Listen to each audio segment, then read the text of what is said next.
The world doesn't go quiet when you're disrespected. It just listens to see who speaks up. Let us know in the comments section below. Have you ever witnessed someone being treated unfairly and wondered what you would do?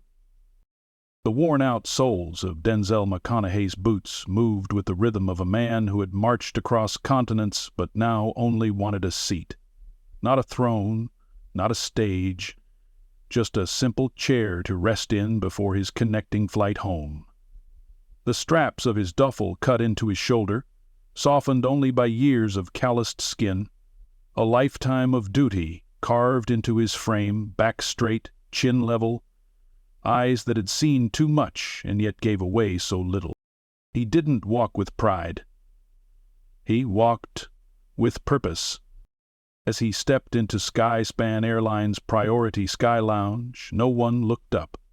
The receptionist behind the polished counter flicked her eyes toward him, barely hiding her skepticism. He wasn't in a suit. He didn't have a briefcase. His windbreaker bore a faint outline of an army insignia that had once been bold, but now whispered like a fading memory. "Excuse me," Denzel said, voice even, polite. He held out his phone. "I have a digital pass for the lounge." The woman, Olivia, raised a sculpted eyebrow. Her name badge gleamed in the recessed lighting. She took his phone with 2 fingers like it might smudge her gel manicure. Her expression didn't change as she scanned it. "It's valid," she muttered. But her eyes lingered on him a little longer than necessary, her face stiffening. Behind her, the glass doors parted with a hiss, and in stepped a man who made the air change. Derek Montrose walked like a man who owned more than just the room. He owned time. His suit, charcoal gray with razor-stitched lapels, screamed bespoke. His watch, a glimmering slab of metal and arrogance, caught the light as he adjusted his cuff. He barely glanced at Dennison. "Room ready?" Derek asked Olivia. She perked up instantly. "Of course, Mr. Montrose. Always." Derek was Skyspan's regional lounge manager, a title that meant nothing outside the walls of this luxury bubble but carried god-like weight inside. He was the kind of man who smiled for brochures and scowled at inconvenience. And right now, Denzel McConaughey looked like inconvenience personified. "Sir," Olivia began, now standing, her posture suddenly official, "there's been a scheduling error. I'm afraid we'll need to reassign your spot." Denzel blinked.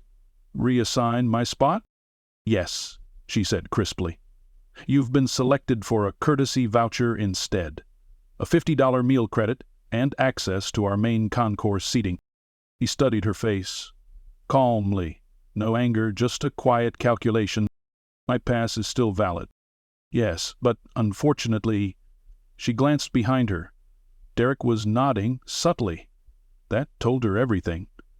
"We have a special guest arriving shortly, and lounge capacity has been adjusted." "Am I being removed?" Denzel asked. "For someone more important?" The silence that followed wasn't awkward. It was shameful. Derek stepped in, finally acknowledging the man in the threadbare jacket. "Look, it's not personal. We just have to maintain an image. It's not about you." "It never is," Denzel murmured. He didn't argue. He didn't raise his voice. He just stepped back from the counter, reshouldered his duffel, and walked out the same door he'd entered through, now heavier with something unspoken. Back inside, Derek leaned over Olivia's desk and whispered, "Make sure everything's spotless. Weston Thorne lands in 10. Olivia nodded. "Should I document the removal?" "Don't. Not unless it's required." Outside the lounge, Denzel didn't sit down right away. He stood near a charging station, letting his eyes scan the crowd. He didn't need sympathy. He needed to think. The names on the wall inside the lounge, donors, VIPs, executive travelers, those weren't his people. But someone had seen. Not everyone had looked away. 30 yards down the corridor, Major General Laura Kensington had just ended her phone call. She had watched the exchange like a hawk sizing up a battlefield. The moment Denzel stepped out of the lounge, she pivoted, her boots clicking with authority. She wasn't in uniform, but it was clear she still wore command like a second skin. Her eyes flicked to her phone, then back to the lounge doors. Inside, Derek was fixing his tie in the reflection of the liquor display, straightening bottles like they were medals. He never saw the storm forming just beyond his glass and marble kingdom, but it was coming, and it would not ask politely for entry. The first time General Laura Kensington had seen Denzel McConaughey, he was pulling a wounded Marine to safety under mortar fire in Fallujah. That moment was seared into her memory, not just for its brutality, but for what it said about the man. He wasn't flashy, he wasn't loud, he just got it done. She hadn't spoken to him that day, hadn't needed to. Some people didn't need medals or introductions to speak volume, they just were. And now, nearly 2 decades later, there he was again, older, slower, walking with a limp she hadn't seen back then, but still holding that same quiet dignity. And still, somehow, being dismissed by people who couldn't recognize valor if it stood at attention in front of them. Laura didn't storm into the lounge right away. She waited. She watched Denzel sit down in the noisy concourse with his $50 voucher in hand. He didn't use it, just folded it into his breast pocket and rested both hands on his duffel like a soldier on watch. It wasn't about the food. It wasn't about the seat. It was about something deeper, something much older. When she stepped into the lounge, Olivia looked up with a smile so automatic it should have come with a barcode. "Welcome to Skyspan Priority Lounge, may I?" Laura raised a finger. No script, just listen. Olivia froze. She caught the ID card clipped discreetly inside Laura's blazer, just enough visible to reveal the military seal and the 3 stars embossed in silver. She straightened reflexively, like her spine had just been ordered to stand at ease. "I'm looking for Derek Montrose," Laura said.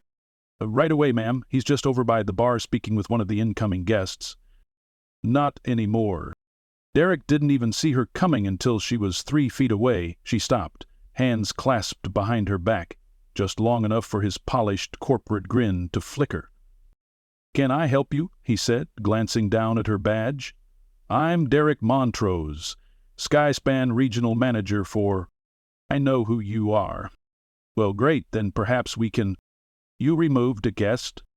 Derek blinked, then gestured around the lounge. "We manage lounge capacities very carefully. Occasionally adjustments must be made to accommodate."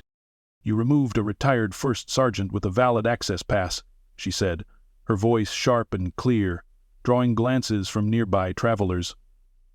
"I just watched you erase a man who served this country longer than some of these guests have been alive, for a man whose contribution to America is likely measured in dividends and quarterly reports." Derek's voice lowered. "Ma'am, I assure you, it was nothing personal." "Everything's personal when it's about respect." He tried to maintain eye contact but failed. The room had changed. Conversation had died in pockets around them. Olivia stood like a statue behind the desk, eyes wide. Laura let the silence stretch just long enough to squeeze the tension out of the air. "Do you know who that man is?" she asked. "No, I don't." "You should." Derek shifted uncomfortably, his tone defensive. "I couldn't possibly know the service records of every traveler." "You didn't need to know his record, you just needed to see his face and not assume he was less." Derek stepped aside, gesturing to a private seating area. "Can we take this somewhere quieter?" "No," she said flatly.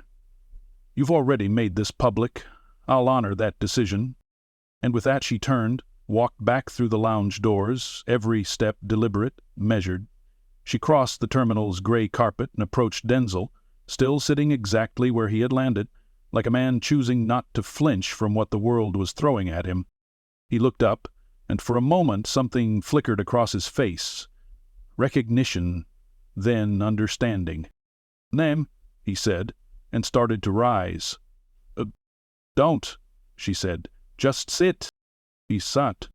"I saw what happened," Laura continued, lowering herself into the seat beside him. "And I saw the part you didn't show." He shook his head gently. Not worth raising hell over." "I disagree." She nodded to his jacket. "They saw someone unimportant. I saw the man who held the perimeter alone when our comms failed in Ramadi. You know how many people remember that?" "3. I'm one of them." Denzel didn't speak right away. His hands rested quietly on his knees. "You always had that look," Lara added. "The one that says, 'I'll take it, but I won't forget it.'" He allowed himself the smallest smile. "People forget easy these days." "Not today," she said. "You ready to go back in?" He looked at her, measured her question. "Not unless it's going to mean something." "It already does." And with that the two stood, side by side. As they re-entered the lounge, the room seemed smaller, quieter, like something unspoken had rippled through the air and was now coiling around every polished surface. Olivia's mouth parted slightly. Derek turned, mid-sentence with a guest, and stiffened. Laura didn't stop. She motioned to a chair near the front. "He sits here. Bring him a fresh cup of coffee." Derek sputtered. "With respect." "You don't get to use that word right now." She turned to the room, addressing no one and everyone at once. "This man is First Sergeant Denzel McConaughey, United States Army, retired. He has more combat hours than your favorite TV series has episodes.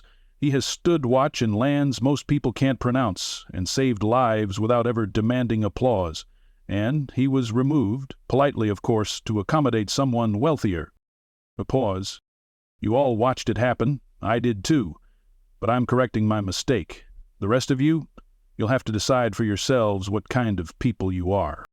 She sat down beside Denzel as Olivia set the coffee on the table in front of them, hands trembling slightly. Derek stepped back, mouth open but silent, deflated, like a man who just lost control of his kingdom. The lounge didn't erupt in applause. That would have been cheap. But one man at the bar stood up and took off his hat. Then another, a woman in a navy blazer with silver trim, stood beside him, her gaze firm.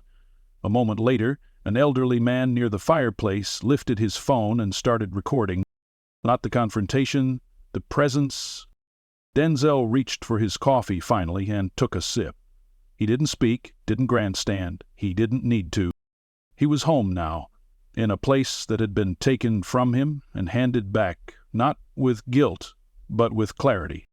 And the echoes of that correction were only just beginning. By the time Weston Thorne arrived, platinum member, hedge fund magnate, owner of multiple vacation homes and a yacht named Conquest, the lounge had gone cold. He stepped in with a presence honed over decades of being told yes for a living. His cashmere coat rested across one arm like royalty shrugging off weather.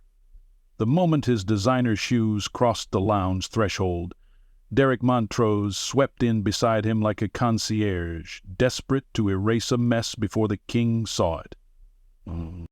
"Mr. Thorne?" Derek greeted, teeth flashing. "Everything has been arranged." Weston's eyes swept the room. His gaze briefly landed on Denzel McConaughey, now seated in full view, sipping his coffee as though he'd been here all along, as though no one had dared to move him. Beside him, General Laura Kensington sat like a sentry in civilian disguise. Derek lowered his voice. "We had a minor adjustment earlier, but it's all under control." Weston stopped. "Was that the adjustment?" he asked, nodding slightly toward Denzel. Derek hesitated. "It's handled, sir. He's no longer an issue." "Funny," Weston said, "because it looks like he's still here. And not only here. He's got your staff trembling and your other guests too scared to stir their drink." Derek swallowed hard. "It won't happen again. We'll compensate you for the inconvenience." Weston gave a short, sharp laugh. "Oh, I'm not inconvenienced. You are." He didn't say it loud. He didn't have to. Weston Thorne was a man who played his cards like knives, each word calculated and sharpened. He walked past Derek without waiting for permission, heading straight for the seating area, where the air felt different now, heavier, like everyone had started breathing the same collective truth. He stopped in front of Denzel. "You, McConaughey." Denzel looked up, nodded once. "Yes, sir." Weston extended his hand. "Weston Thorne, Army brat. My father served 2 tours in Vietnam. Marines." Denzel stood, took the man's hand. No nod of reverence, no forced deference, just 2 firm grips, 2 lives that came from different branches of the same tree. "I saw what happened," Weston said. "Or rather, what tried to happen. You handled it better than I would have." "I've had practice," Denzel replied quietly. "I'm sure you have." Weston turned slightly, catching Laura in his periphery. "And you must be the general who called Derek's house of cards down." Laura smirked. "I just reminded him gravity exists." Behind them, Derek stood near the bar, lips pressed into a tight line. His phone was buzzing in his pocket, but he didn't reach for it. Not yet. Not while the guests were whispering. Not while a millionaire was shaking the hand of the man he had removed. Weston turned back to Denzel. "You know, people always say the right thing after the fact. Apologies, vouchers, corporate statements. But it's not about that. It's about the moment you let something happen, and whether you did anything about it while it was still raw." Denzel nodded slightly. "Words are easy. Standing still's harder." "You stood still," Weston said, "and they all noticed." He pointed behind him with his thumb. "That's the thing guys like Derek don't get. They think power's in exclusivity, that worth is about cost, but real value," he tapped Denzel's shoulder, "real value's about history, about what's earned, not bought." Derek finally stepped forward, forced to reclaim the room he could no longer command. "Mr. Thorne, if you'd allow me a moment—" "No," Weston said without turning. "You had your moment, and you blew it." "Sir, I was simply—" "You were what?" Weston finally faced him. "Enforcing policy, making the lounge feel comfortable for select guests. You know what you made it feel like, Derek? Fragile." He didn't raise his voice, but every syllable hit like gravel scraping tile. "You turned a sanctuary into a stage, and you played the wrong part." For the first time, Derek's mask slipped. A bead of sweat rolled just beneath his hairline. "I'm sure we can make this right." "No, you can't," Weston said. "But he already did." He pointed again at Denzel. "He showed restraint. You showed ego." The hush fell. It was the kind of moment that doesn't feel loud until you realize how many people are listening. The barista near the espresso machine had stopped wiping the counter. A couple in business attire had lowered their phones. Even Olivia had stepped away from her desk, hands wringing nervously at her sides. General Kensington rose to her feet, joining Weston and Denzel. "I'll be forwarding a report," she said to Derek. "Not just about your conduct, but about your culture, the one that allowed this to feel acceptable in the first place." Derek stammered. "General, I meant no disrespect." "You didn't need to," she replied. "You practiced it." She turned to Weston. "I'd like to speak with the airline's executive board. I assume someone at your level has their ear." Weston nodded. "They'll have your call by sunset." Denzel didn't say a word. He didn't have to. The tide had turned, not with noise, not with spectacle, but with weight, with the undeniable gravity of truth finally landing where it needed to. Minutes later, Derek was no longer standing at the bar. His phone call had turned into a huddle in the back office. Olivia disappeared with him, cheeks pale. The assistant manager, a timid woman named Rochelle, emerged and quietly asked if anyone needed anything, offering drinks with the reverence of someone blessing a sacrament. Weston took a seat across from Denzel. "You know what I admire about you," he said, settling in. "You didn't pull rank. You didn't shout. You didn't even ask for justice." Denzel's voice was soft. "Wasn't mine to ask for. Just hoped someone would notice." "They did," Weston replied. "And now it's their move." Outside the lounge, the ripple had already started. A flight attendant posted what she witnessed in a private group chat. It spread in minutes. A bystander who recorded the conversation from the edge of the lounge uploaded the footage. The video was still buffering as it reached 30,000 views. And the name Denzel McConaughey was beginning to trend, slowly, steadily, not because he demanded it, but because he never had to. Denzel sat near the window, watching a jet taxi out beyond the glass, its wings slicing through sunlight. His coffee had gone cold, but he hadn't moved to replace it. The lounge had grown still around him, like a theater after the curtain falls. There was a strange calm to it all. Not victory, not revenge, just a quiet shift in the air. Something had changed. General Kensington had already departed, called away by duty, but not before placing a hand on Denzel's shoulder. No more words had passed between them. She didn't need to say anything. Her expression had done the work. Across the room, Weston Thorne was still making calls, not the casual kind, but the heavy ones. His voice calm, deliberate, full of consequence. He spoke like a man who understood how to tilt the world without ever raising it off its axis. Then came the final signal. Derek Montrose reappeared, not as the polished manager who had barked orders and curated appearances, but as a man undone. His suit was still crisp, but his posture had collapsed into something smaller, more uncertain. His name badge was gone. He moved slowly across the lounge, passing through a gauntlet of sidelong glances from staff and guests alike. He stopped in front of Denzel. Denzel looked up once, eyes unreadable. "I came to say," Derek began, but the words tangled in his throat. I made a mistake." Denzel said nothing. "I assumed things I had no right to assume. And I tried to cover it, like it wasn't personal, but it was. It always is." Still, Dangle watched him in silence. Derek's throat bobbed. "I don't expect forgiveness." Denzel finally leaned forward, resting his elbows on his knees, and said evenly, "Then why are you here?" The question hung there, weightless and heavy all at once. Derek swallowed hard. "Because I needed to look you in the eye and own what I did. I didn't come for mercy. I came to admit the truth." Denzel looked away, his eyes following the arc of a plane lifting off into the sky. "Do you know what the hardest thing about being forgotten is?" he said quietly. "It's not the silence. It's the way people look through you, like you were never anything more than a seat someone else deserved." Derek closed his eyes for a second.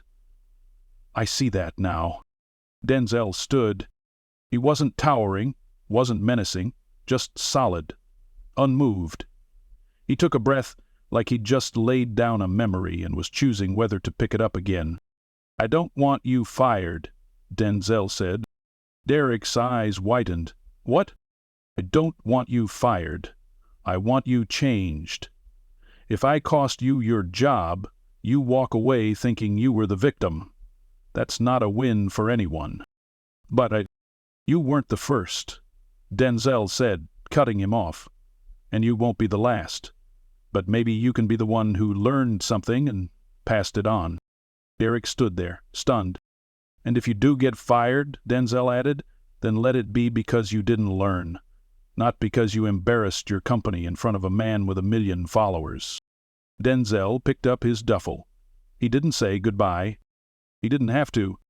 As he turned toward the lounge entrance, another staff member, a young woman named Rochelle, stepped into his path. "Mr. McConaughey," she asked. He paused. "Someone's on the line for you. The airline's CEO. He asked for you personally." Denzel tilted his head slightly. "That so?" he said. "It won't take long, just wanted to speak with you directly." Rochelle handed him a sleek cordless phone and stepped back. Denzel lifted it to his ear. "McGonagall," he said simply. A smooth voice greeted him on the other end. "First Sergeant, this is Gerald Whitman. I'm the CEO of Skyspan Airlines. I'd like to start by apologizing. Not the legal kind, not the PR kind, the real kind. What happened to you should never happen to anyone, and it sure as hell should never happen to someone who's worn the uniform." Denzel didn't reply, so Whitman continued. I've watched the footage. I've read the internal logs. I know what was said, and I know what wasn't done. It's being corrected.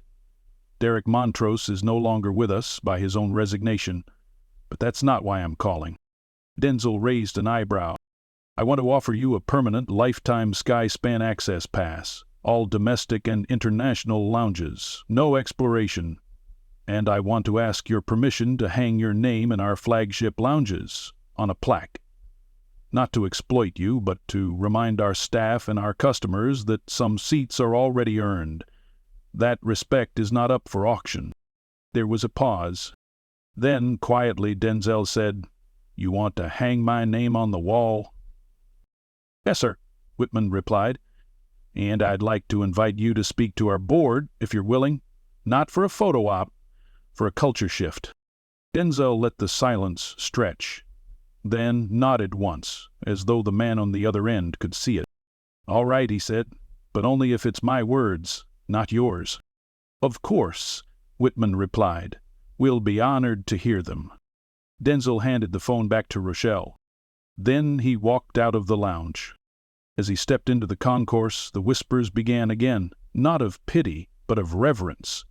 Travelers looked up from their phones. Gate agents nodded quietly.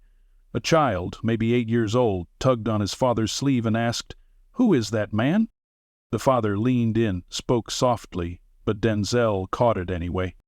"He's a veteran, son, one of the good ones." Later that month, Skyspan's flagship lounge unveiled its newest addition, a bronze plaque mounted on a stone pedestal just inside the entrance. No ornate gold frame, no corporate logos, just 5 words etched with purpose beneath his name. "Never ask for privilege." And beneath that, feeling improved. People took photos, they posted stories, but none of it captured what mattered most. Because the real story wasn't about a plaque or a lounge or a headline. It was about a man who stood still when it was hardest to, and who reminded the world that sometimes the strongest voice in the room is the one that never has to raise itself. And for the first time in a long time, Denzel McConaughey didn't feel invisible. He felt seen. He felt heard. And above all else, he felt home.